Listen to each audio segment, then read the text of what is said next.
Hey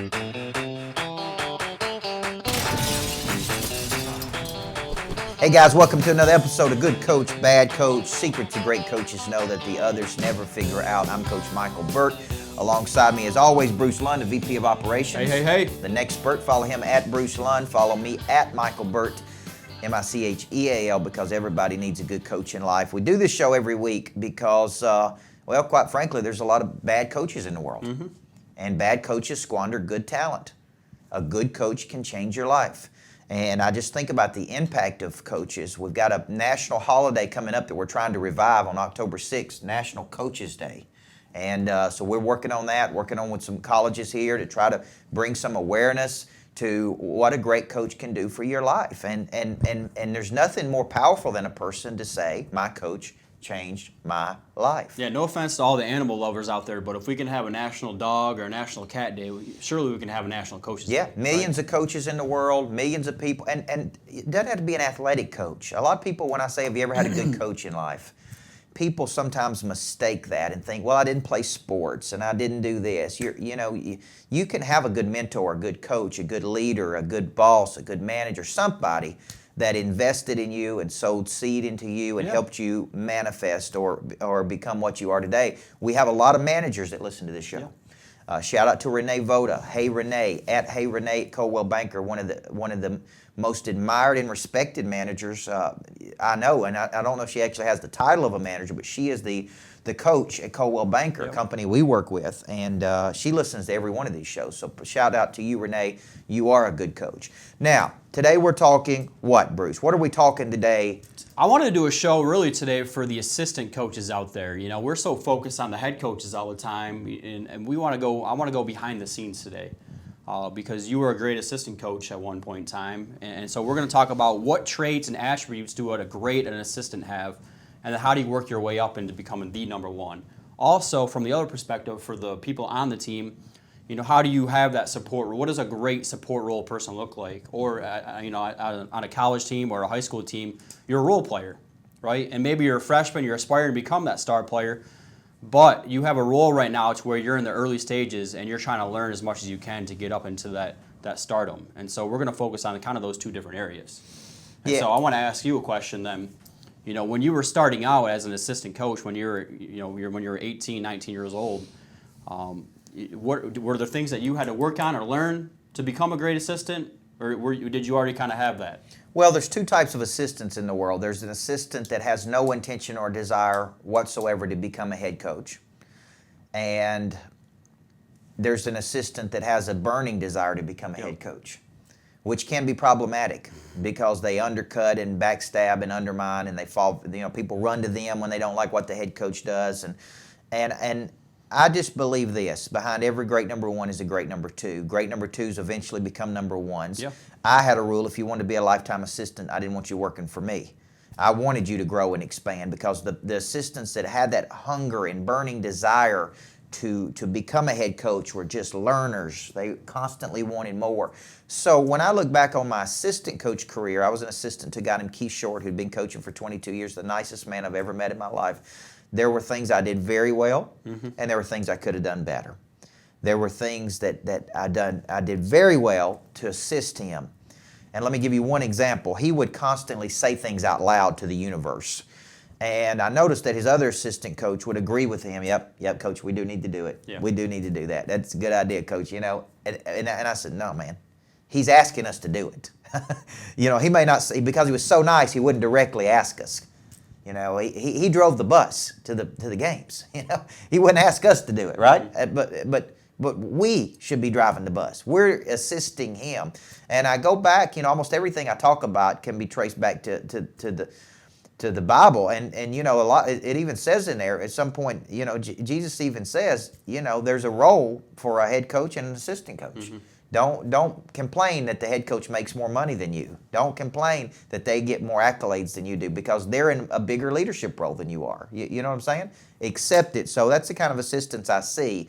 One kind of undermines the head coach because they secretly want to be the head coach. Yeah. They could do it better. And just think about this. I'll let you ask your next question. He did say to me one time, at some point, you're going to move 6 inches over. from where you are making suggestions to here making the decisions, and now your name's in the paper and not mine. And I think that was his way to kind of shut me up when I made a lot of suggestions about what we should do.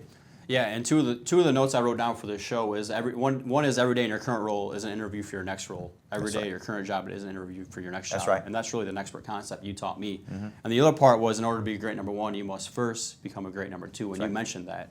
And so what are some traits then as a great assistant that you learned early on? Was it studying what they did, internalizing it, and then figure out what you would do differently, or what they did great?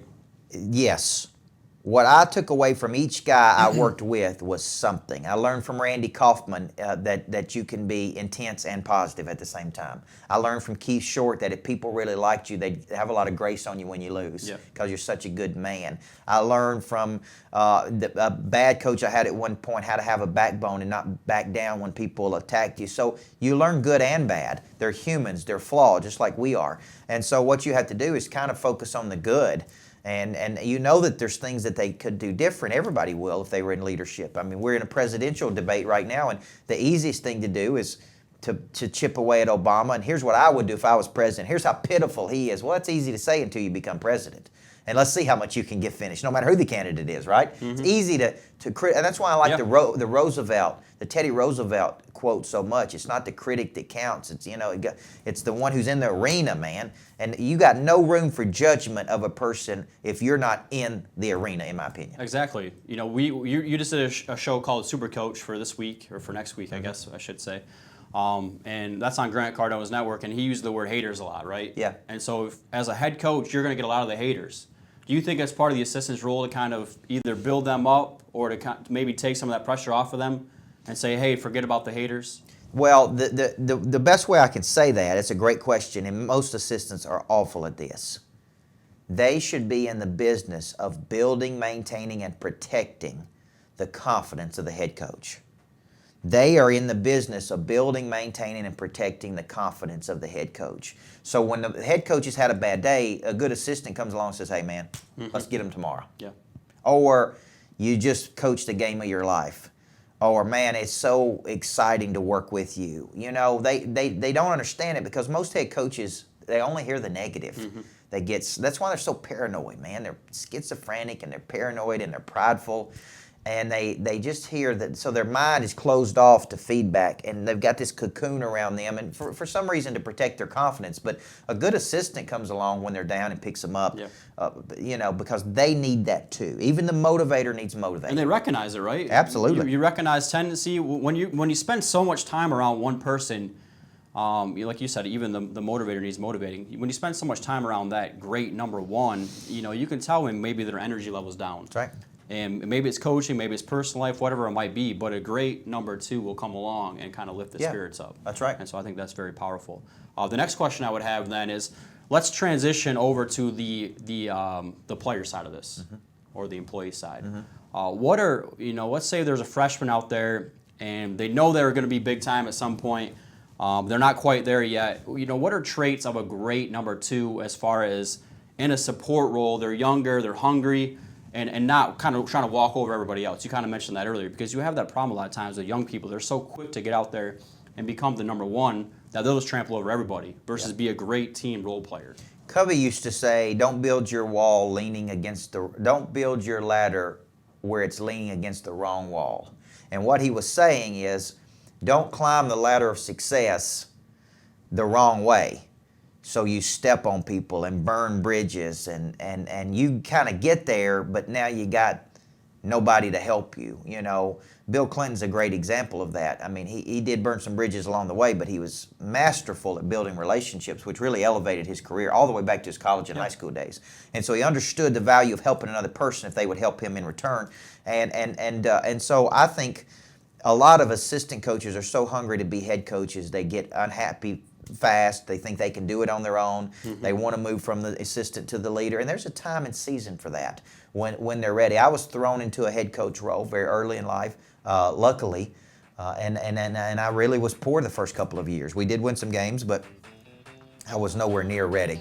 Today we're talking good coach, bad coach. We're talking the great number two. Yeah. The value of an assistant coach, the value of having an assistant coach. the value of delegating to an assistant coach, and how the assistant can really support that number one. You're watching Good Coach, Bad Coach, or you're listening to it on iTunes or Stitcher, and I am Coach Micheal Burt. I am Bruce Lund. The next Burt, Bruce Lund. Come on back in segment 2. Hey, this is Coach Micheal Burt, and I have a prediction. Within the next 5 years, every manager in the world will have to become a coach. You know, a good coach will do 3 things for you. They make you have conversations you don't want to have. They make you do some things you don't want to do. They'll help you become something you didn't think you could become. This transition, what I call the coaching revolution, prompted me to create a program called Turn Your Managers into Coaches. What we want to do is drive up engagement, drive up production. We want to become a manager other people want to follow. If you've got managers out there that you want to turn into coaches that engage people in systematic behaviors that allows them to do something tomorrow they simply cannot do today, pick up the phone and call us, 225-8380, 615-225-8380, or email us at info@coachburt.com, and we're going to teach you how to turn your managers into great coaches.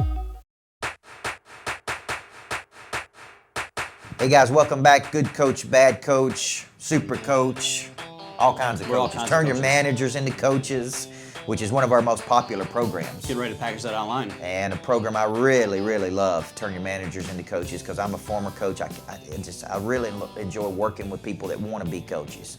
Hopefully our boy Marty R's out there Marty watching. R. Carrabba's. from Carrabba's. We want to work all 700 of you do, managers, man. man. We do. Come on, Marty. Let's start in Nashville and build it out, Get my off friend. the fence, Marty. Marty's in Italy right now enjoying this. Hope you do watch the show, because if you're a manager, this is a perfect show for you. Today we're talking the power of a number 2 and the support of a number 2 and how the number 2s and number 1s interact with each other. I would tell you behind every great number 1 is a great number 2. End of discussion. Mm-hmm. Some people want to be number 2s, chief of staff. You look at any president. The reason they recycle these chief of staffs and people in the government is because some of them are really, really, really good. And so they say, man, you got to have a great number 2, and it's got to be this guy right here, because he was with Clinton, and he's with Bush, and then he's with Obama, and he's just that good. You're going to want him on your team. Yeah. And that's a number 2 role. Yeah. Question for you here is, how do you build the trust of the number 1? Because, you know, when you were young and hungry early on, I think one of the expressions you always use is you take something smaller and then you continue to kind of build on that role. Yep. How do you build that trust in the number 2 to make sure that you can kind of continue to build your different I think it goes tasks? back. I think it goes back to the concept of give them a little and see how they handle it, and then give them a lot. Yeah. But a person that comes with batteries included as a number 2 here's how they go to work. Here's the mindset. They go to work and they say, what problems can I solve today? How can I take the pressure off the number 1? So, for example, when I was an assistant coach, what I really needed to do is when our head coach espoused these things, we need to get better at this, we need to get better at this, what I would do is I'd make a little note about it. Mm-hmm. And I would say, Coach, tomorrow I'm gonna take the players with your blessing, and I'm gonna work on them on this area, okay? And so my job was to listen and solve problems. And his job was to get the team ready, which means he had to get himself ready. So, you know, a lot of people don't understand this. You really want the head coach operating at full capacity, spending 80 to 90% of their time in a unique ability area that Sullivan talks about. This is their strength zone, because you win more games when this happens. Coach, you really need somebody that's secure in their position, though, right? As a head coach, to be able to trust you to go take on and not see you as a threat. Absolutely. Absolutely. You need to be able to delegate. You need to be able to cast a vision and have people go execute. There's a difference between people that come up with projects and people that complete projects. You know, there's a people that come up with create tasks and people that complete tasks. There's finders, there's minders, and there's grinders. And so a good assistant can take that, and it's almost like their job is to execute. Take it, get the ball from here to there. That's what your job is. And so when you were 18, 19, 20 years old as an assistant coach, there were other assistant coaches too, correct? And then when your guy, the head coach, retired, were you the number 1 assistant? Were you the number 2? Were there titles? We didn't have titles that way. Okay. But there were other assistants that didn't get the job. So my question, though, would be, how did you become the go-to then? Yeah, I became the go-to because I was willing to do things the other assistants wouldn't do. I mean, I was willing to come in early and stay late, study the film, break it down, solve problems. They were good people, still love them to this day. But they did not have a burning desire. And I think they really didn't want to be head coaches. Okay. They were okay in assistant roles. So I was really the only one on the staff that said, I want it, man. Give me the ball. Let's transition. Let's talk about the players now. Okay. So whether you're an assistant coach or a head coach, you recognize this young talent, this young person who is eventually going to be a star. How do you recognize? First, how do you recognize that? Is it just natural talent? Is it the desire? We talked about the whole person last show, but how do you recognize that early on, where you see this person as that next great star? I think they have natural abilities that are hardwired into them. You know, every player that I thought would be a good coach, I even said to them, "You're going to be a coach one day." Mm-hmm. Most of them became coaches. They just needed that affirmation from a coach. So a lot of people that become coaches already have that factory installed. They think, they're analytical, they're natural leaders. People gravitate to them. They raise the energy level. I kind of see that in people. And I'm like, man, something about this kid's a little bit different than all the other kids. And great teams, though, the senior captains will identify those young people too, right? Yes. And they'll try to leave sort of their legacy to them. You know, I remember when I was in high school, I played football, basketball, and baseball. Mm-hmm. But I'd always, the next concept is you're always attracted to the successful people, and you try to study and you learn under them. Mm-hmm. But it also takes the mentor to also see the mentee as somebody they want to pass knowledge down to. And so that was a big deal for me, is having those mentors who wanted to give the knowledge to people. Do you think that's part of that concept? It is, and I want to speak to this because a lot of you who are leading teams, here's what happens. The mentors, the older players, treat the younger players very poorly. Mm-hmm. What you want to do is build a culture where your greatest teachers or your greatest leaders, your older players, are teaching your younger players. And it is a constant leaving of a legacy, creating a legacy. And that has to be created by the leader. If not, the older players feel entitled. The younger players have to do all the things older players don't want to do. And this is really a negative. You want to build a culture where the olds are teaching the youngs. The bigs are teaching the smalls. If you could do this all over again, what would you tell the assistant coaches out there? If they're aspiring to become that number one, what are a checklist of things they need to understand or to really practice? Develop a very special skill set of solving a very specific problem. Become so valuable that your head coach begins to talk about you everywhere. Like, you're not going to believe what my guy is or my girl is. They've got a very special skill set that nobody else can do. They're going to make, and what you really want is your own head coach out there promoting, saying, man, my guy's going to be the next big head coach.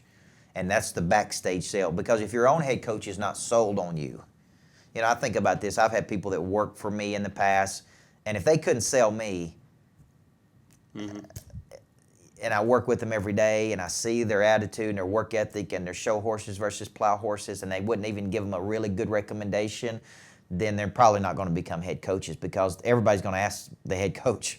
Everybody's going to come to me for all the people that work with me and say, what do you think, man? Now, what do you do as a head coach when you have an assistant that is young and hungry? Because you basically already said that you wanted coaches who aspired to become a head coach at some point. Mm-hmm. But what happens when you start to see a culture where they are maybe undermining or backstabbing or doing things behind your back that you just won't agree with, or even talking down upon you to players? I'm sure you see that. I did, and I had to fire assistant coaches.